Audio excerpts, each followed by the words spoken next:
चलिए अब हमारा नेक्स्ट टॉपिक है पावर। ठीक है, ये पावर कौन सा है बच्चा? ये इलेक्ट्रिकल पावर है। ध्यान रखना, पावर दो होते हैं, एक वो लेंस वाला पावर होता है, ठीक है, ऑप्टिक्स वाला पावर, वो पावर नहीं है, ये इलेक्ट्रिसिटी वाला पावर है।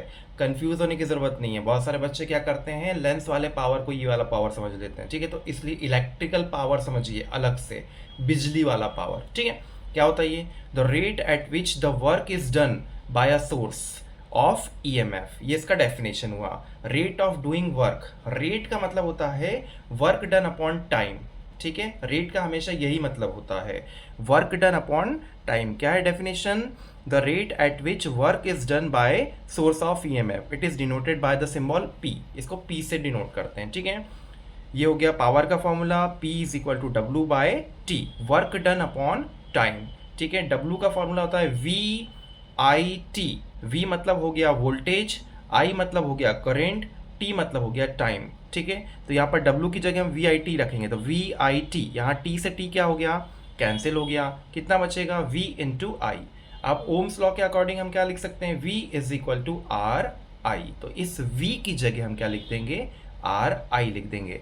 तो यहाँ पर आर आई लिखेंगे तो आई इंटू आई क्या हो जाएगा? आई स्क्वायर हो जाएगा। ठीक है, तो यहाँ पर देखो पावर इज इक्वल टू कितना आ गया? आई स्क्वायर आर। अब इस आई की जगह फिर से इसी ओम्स लॉ का फॉर्मूला यूज करके आई इज इक्वल टू लिख देंगे वी बाय आर। तो यहाँ पर आई का स्क्वायर है बच्चा, तो यहाँ पर हो जाएगा वी स्क्वायर बाय आर का स्क्वायर। तो एक आर से एक आर कट जाएगा। ठीक है ना, देखो sir, V square by R का स्क्वायर इंटू आर, तो एक आर से एक आर कट गया, तो कितना बचा? V square by R. ठीक, समझ में आया इतना? यहाँ पर सारी की सारी चीज़ें लिखी हुई हैं।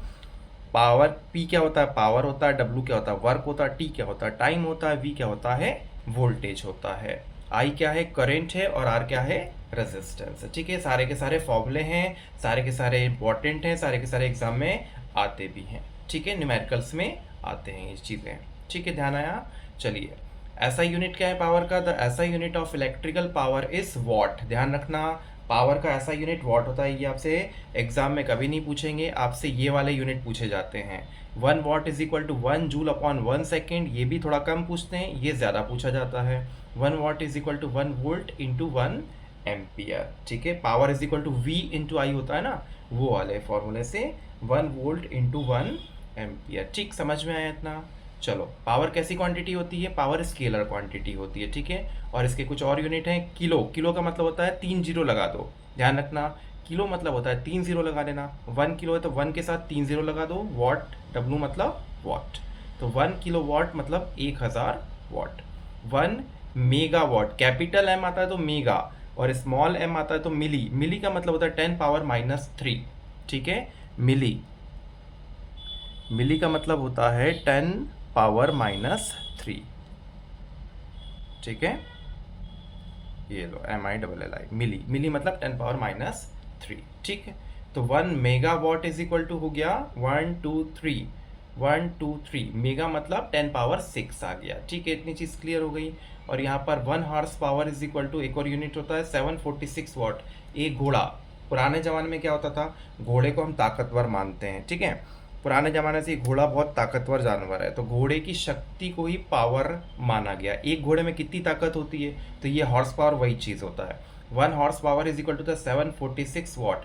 तो हमारी जो गाड़ियाँ बनती है ना, 2 व्हीलर और 4 व्हीलर, और उसमें भी यही चीज़ देखी जाती है कि वो कितने हॉर्स पावर का उसमें इंजन है। ठीक है, तो अभी भी जो हम ताकत नापते हैं वो हॉर्स पावर में ही नापते हैं। ठीक।